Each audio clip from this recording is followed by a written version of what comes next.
Een verrassing is het net dat beide partijen net mogen via de gaan.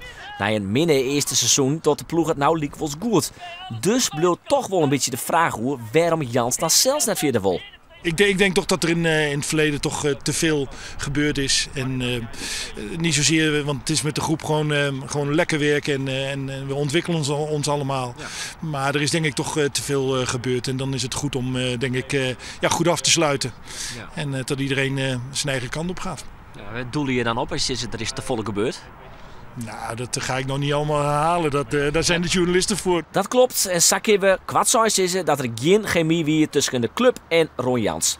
Er waren ik wel eens wat problemen met spelers, maar die binnen dit seizoen van een grutpaard oplost. Voor mij had die mogen blijven, ja. Dus goed, daar ben je als speler altijd afhankelijk van. Dus dat maakt ook niet zoveel uit. Je weet dat ook in voetballerij dat het zo speelt. En je ziet het nou ook bij FC Twente, dus dat kan heel snel gaan. Ik vind het ook, ja, maar hij is heel menselijk en vriendelijk. Dus hij is een goede persoon en ik wens hem veel geluk.